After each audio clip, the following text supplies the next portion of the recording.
Look at him, 42 years old and still nothing more than the family's errand boy. My brother Ryan sneered across the banquet hall microphone, his voice cutting sharper than the crystal glasses clinking on the tables. And the laughter that followed rose like a wave that crashed straight over my head, drowning me in humiliation as my parents smiled proudly at him while shifting their eyes away from me, even though I was the one who had paid for half the damn event. And all I could see, all I could feel, was the stunned look on Lisa's face. Lisa, the woman I'd been hoping to finally introduce as someone more than a coworker. Someone I wanted to impress with the idea that maybe I wasn't the invisible man in my own story, maybe I wasn't just the wallet with a heartbeat. But now the spotlight on Ryan made my chest burn with shame. And as I sat there frozen, I reminded myself that my name is Daniel Carter. I'm 42 years old, born and raised in Dayton, Ohio. And while I've swallowed decades of silence, what they don't know, what Ryan doesn't know, is that I've been holding onto a secret edge, one that I've sharpened quietly in the background for years, waiting for the right moment to let it cut. The laughter didn't stop right away.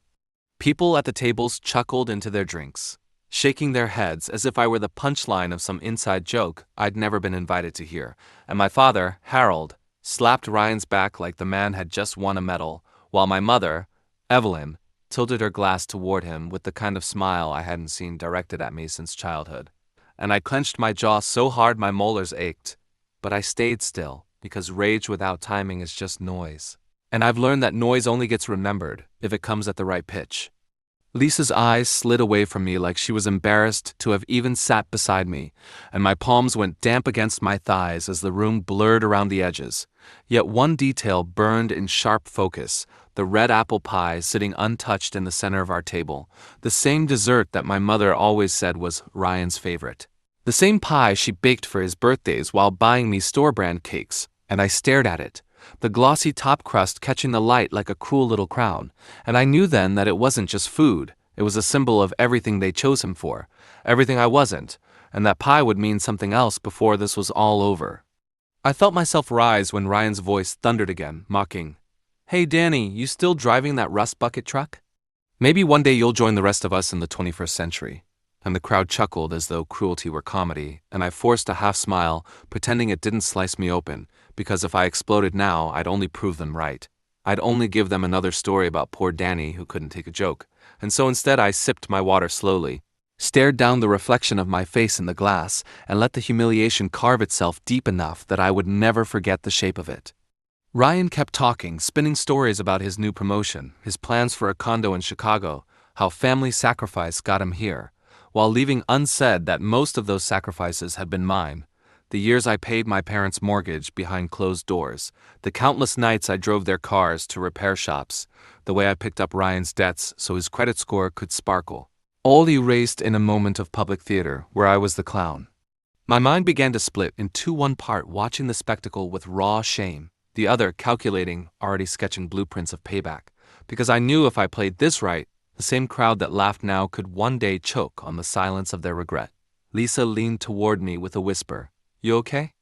And for a second I wanted to tell her everything, to spill the years of being second best. But my throat locked because I knew the truth wouldn't sound noble, it would sound pathetic, and so I only nodded, swallowing my words like I had swallowed everything else. And yet beneath the shame something harder grew, something like steel, because humiliation has a half-life. It doesn't vanish, it transforms into fuel if you let it, and I was already striking the match inside my chest. When Ryan finally lifted his glass for a toast, my parents rose with him, the room echoing with applause, and I sat there staring at the apple pie until my pulse slowed, until my hands stopped trembling, until the fire in me burned clear instead of wild, because clarity is the difference between vengeance and self-destruction, and I refused to burn without purpose. A thought flickered, one of those truths that taste bitter until you admit them. The world doesn't reward the quiet brother. It rewards the one who claims the microphone and doesn't let go. And in that moment, I decided I would take the microphone back one day, and when I did, nobody in that room would laugh again. I felt my phone buzz in my pocket, a message from a colleague about Monday's meeting, and I realized even here, even in my humiliation, work was clawing at me, demanding I show up and perform, but I ignored it, because tonight wasn't about work. Tonight was about seeing clearly just how little I mattered to the people I'd bled for, and that clarity hurt more than anything. I turned to Lisa, forced a smile, and said, "Let's get out of here." And though she hesitated, she followed. The sound of clinking glasses and Ryan's triumphant laughter chasing me as we stepped into the cool night air. My breath fogged against the streetlights, and for the first time in years, I felt the weight of my silence lift. Not because it was gone, but because I was preparing to weaponize it, to turn everything they dismissed about me into the very thing that would undo them. And though Lisa walked beside me, quiet, I knew this was a road I would walk mostly alone, because revenge is not companionship. It is a shadow that clings until it has its due. That night, lying awake in bed, I kept replaying Ryan's smirk, my father's laugh, my mother's glass raised high, and I knew that humiliation like that can either bury a man or build him into something unrecognizable, and I wasn't going to be buried anymore. The pie, the toast, the laughter, they were no longer just moments, they were markers, and I began to sketch the map of their undoing in my mind, detail by detail, knowing that every path forward had to lead through patience, precision, and a kind of ruthlessness I'd always been too afraid to claim until now. Before we get deeper into this story, make sure you're subscribed, and tell us in the comments where in the world you're listening from. I lay there staring at the ceiling until the shadows shifted with dawn, the stale taste of bitterness still in my mouth, and when my alarm buzzed at 6, I moved like a man on autopilot, shaving in silence, brewing black coffee strong enough to burn, pulling on my work shirt and jacket like armor, because if Ryan had his stage last night, then today would be mine in smaller, sharper ways. And the thought of it tightened into resolve as I drove my old Ford through the thinning fog toward the office. Headlights from commuters slicing across my windshield like accusations, every mile reminding me of the truck Ryan mocked. But what he didn't know, what nobody knew, was that this truck had carried me through contracts, side deals, and hours he couldn't imagine. And inside the glove compartment sat a folder I'd been building for years, records, receipts, carefully signed documents, my secret advantage waiting for its ignition. At the office, fluorescent lights buzzed overhead while coworkers drifted in with coffees and chatter, and I walked past them nodding, barely seen, like furniture in their morning routine. And yet one nod from Lisa, who avoided my eyes after last night, cut deeper than the laughter had, because silence can wound sharper than mockery. My boss, Mark Hendricks, leaned over my cubicle with his usual grin that never reached his eyes, asking if I'd prepped the quarterly projections, and I handed him the report without a word, knowing he'd present it as his own like always. And I realized my whole life was filled with men like him and Ryan takers, with louder voices, stealing the credit while I supplied the weight. "Good work, Danny," Mark said, slapping the file against his palm. "This'll make me look good upstairs." And something inside me hardened. A vow whispered to myself that no one would ever use my effort as their ladder again. By noon, I ducked out to my truck, parked 2 blocks from the glass tower that smelled like recycled air, and sat in the driver's seat scrolling through texts. One from my mother reminding me about Ryan's upcoming open house. "We're all so proud of him," she wrote, as though pride were a currency only he was allowed to withdraw, and my grip tightened on the phone until the plastic creaked, because even in private they couldn't spare one word from me. I stared at that text, at the smug photo of Ryan holding keys to a condo he hadn't fully paid for keys. I knew were half funded by money he'd borrowed from me and never repaid.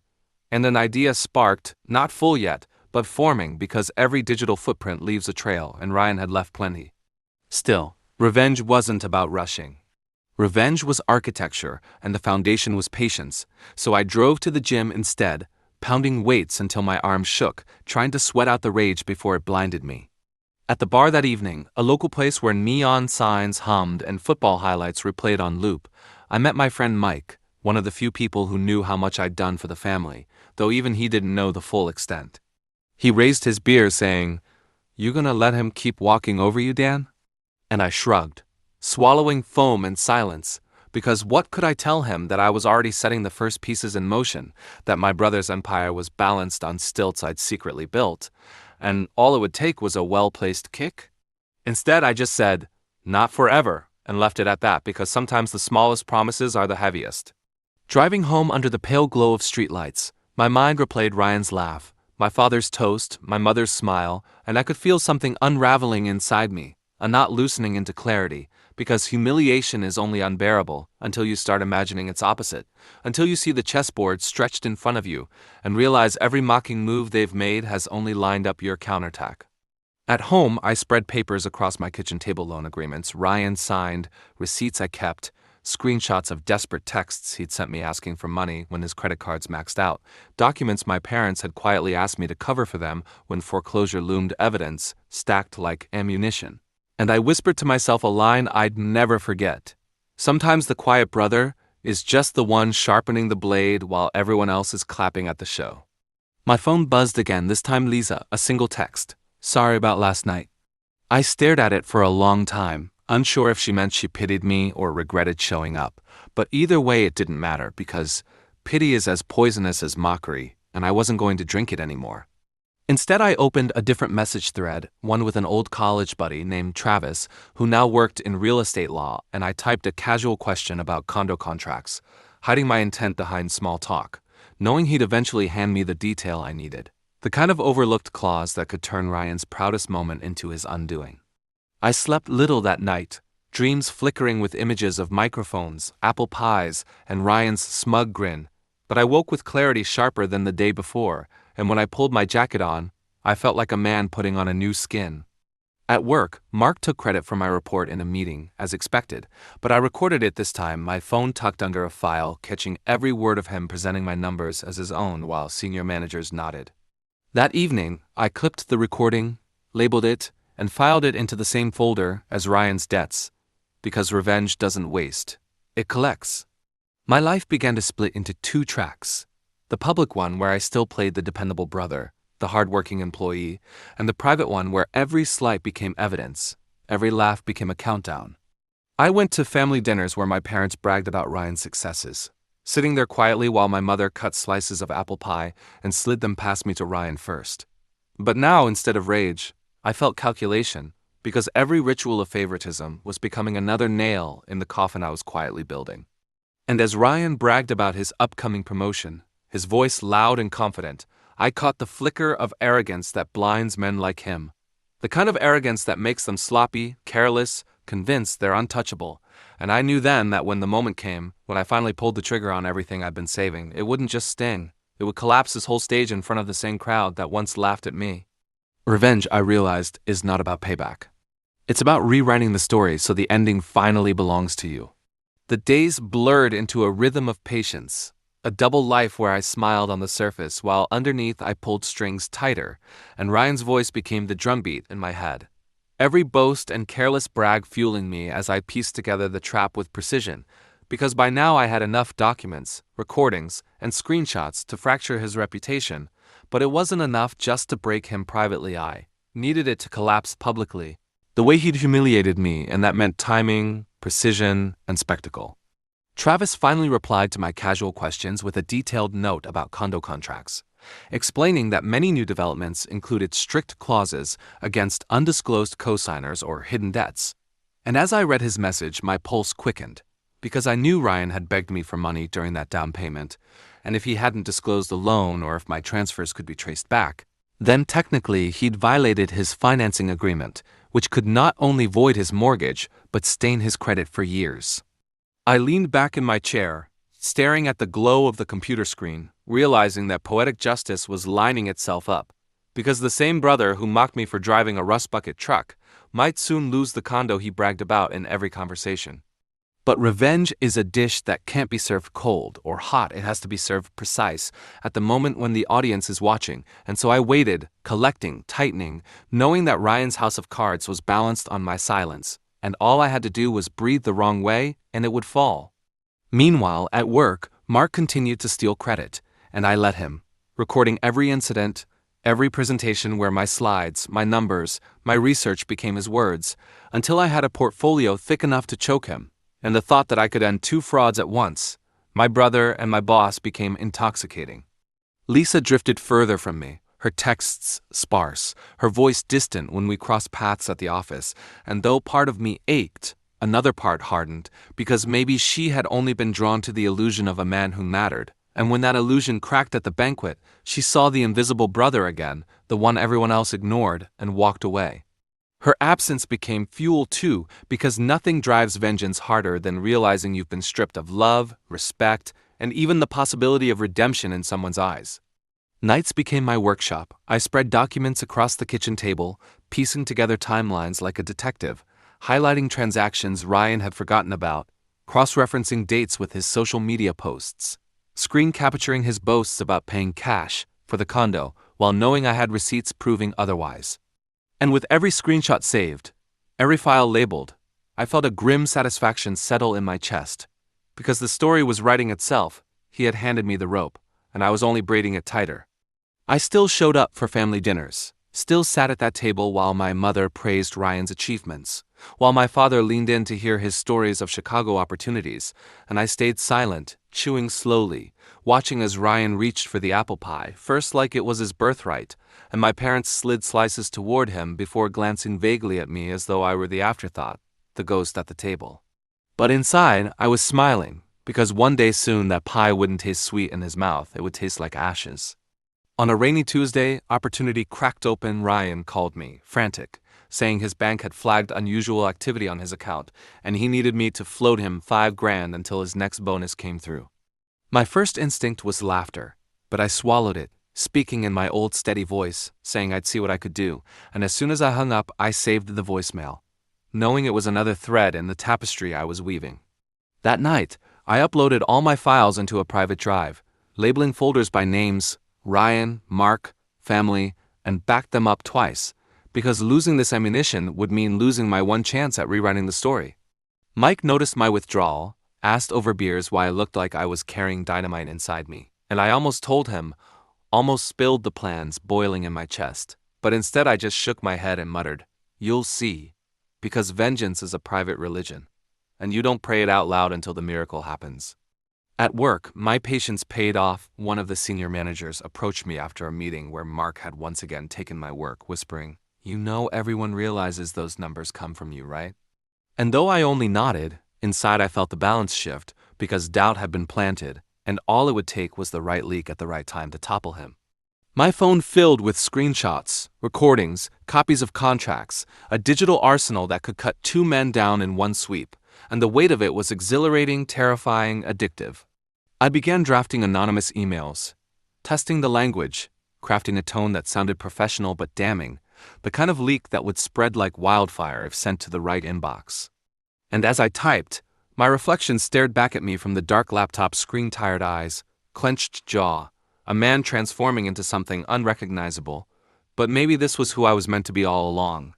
One night, unable to sleep, I drove past Ryan's condo, headlights sweeping across the polished facade, and I saw him through the window, laughing with friends, wine glasses raised, music spilling out, the picture of a man who believed he was untouchable. I sat there in the shadows of my truck, the rain tapping the windshield, and whispered to myself, "Every empire falls, but the sweetest ones collapse under their own weight." And in that moment I realized the noose was already around his neck, he just hadn't felt the rope tighten yet. The next morning, I walked into work with a calm smile, shaking Mark's hand like always, and I knew he had no idea that by the end of this, his career would be as gutted as Ryan's condo deal, and for the first time in years, I felt powerful because silence was no longer my prison, it was my weapon. The weapon waited in silence until the day I chose to fire it. And that day arrived sooner than I expected, when Ryan organized a grand open house at his condo, inviting not only family and friends, but colleagues, neighbors, investors, an entire audience primed to applaud him again. And I knew if there was ever a stage to burn down, this was it, so I dressed in my best suit, the one I rarely wore, and tucked the drive of documents into my jacket pocket like a hidden blade, my pulse steady, because this was no longer about anger. It was about precision, about flipping the script in a single public stroke. The condo was gleaming, filled with laughter and the smell of catered food, wine glasses clinking, my parents already glowing with pride as Ryan walked guests through the polished kitchen, bragging about marble counters and city views, and I followed in silence, my eyes scanning the room for the right moment, the right witness, because revenge without an audience is only half satisfying. Ryan spotted me and smirked, raising his voice so others could hear. "Glad you could make it, Danny. Try not to scuff the floors with those old boots of yours." And a ripple of chuckles followed, but this time I didn't shrink. I didn't burn. I smiled back, a quiet smile that carried something none of them recognized yet. And I thought, every laugh tonight is just an echo before the silence. When everyone gathered in the living room for his big toast, Ryan clinked his glass and launched into the same routine: hard work, sacrifice, pride, his career skyrocketing. and my parents' eyes glistened as though he'd hung the moon himself. And that was when I cleared my throat, pulling a second phone from my pocket, connecting it to the Bluetooth speaker he'd left paired for music. And suddenly the room filled with the sound of Ryan's frantic voicemail. "Danny, I need you to float me $5,000, man. I'm screwed if this doesn't clear. Just don't tell anyone, okay?" The crowd froze, eyes darting between him and me, murmurs swelling. And before Ryan could lunge for the speaker, I switched to a slideshow of screenshots, bank transfers, text messages, timestamps, projected onto the condo's smart TV, his own bragging posts, juxtaposed with receipts proving otherwise, and the room's laughter collapsed into stunned silence. My mother's hand flew to her mouth, my father's face drained pale, guests whispering, and Ryan stammered, This is out of context." But I cut him off with a calm voice I barely recognized as mine. "Context is everything, Ryan. And the context is you broke your mortgage clause by hiding debts and external loans. This place you're showing off tonight? It's already halfway gone." Gasps rippled through the room, someone recording on their phone, flashes catching Ryan's panicked face, and I felt the air shift. The same crowd that once laughed at me now turned on him, eyes sharp, judgmental, hungry for scandal. My parents stammered, trying to defend him, but their voices faltered under the weight of evidence glowing on the screen, and in that moment the golden child's shine turned to rust before their very eyes. Yet I wasn't finished, because the noose was braided for 2 necks, not 1. The next slide switched to the office conference room recording, Mark presenting my numbers as his own, date-stamped, faces of executives nodding, and I looked directly into the camera of someone's phone live streaming the chaos and said, "This is how some men build careers on the backs of others, too quiet to fight back. I'm not quiet anymore." The reaction was explosive, guests buzzing, phones out, texts firing off, and within minutes, the clips spread across social media, hashtags forming like wildfire, and I realized my revenge wasn't just private, it was viral, and that was the double twist I hadn't even fully planned, the way truth travels faster when wrapped in spectacle.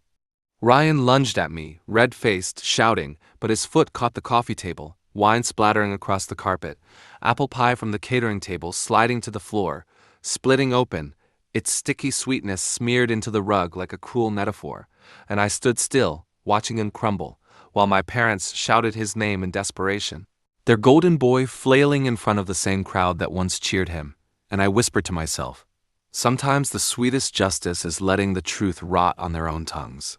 Security came, voices rose, people spilled into the hallway, and I walked out calm, the night air cool against my face, phones buzzing in my pocket, with notifications of posts spreading, clips circulating, reputations unraveling in real time. Hours later, Mark called me in a panic, begging me to take down the recording before corporate saw it, and I simply said, "It's already out of my hands," because procedural justice isn't mercy, it's consequence. By the end of the week, Ryan's financing was under review, foreclosure rumors swirled, my parents stopped calling, and Mark was put on leave pending investigation, and though none of them reached out, I didn't care, because silence from them was sweeter than any apology could ever be. One evening, I sat alone at the diner where I often stopped after late shifts, the smell of coffee and bacon grease heavy in the air, and the waitress asked if I wanted dessert, offering apple pie, and I laughed softly, shaking my head, because some symbols don't need to be eaten, they need to be remembered. As I stirred sugar into my coffee, staring at the steam curling upward, I felt both lighter and heavier, like a man who had carried a mountain only to set it down and realize his back would never straighten again, and maybe that was the price. Justice doesn't heal, it just balances the scales for a moment.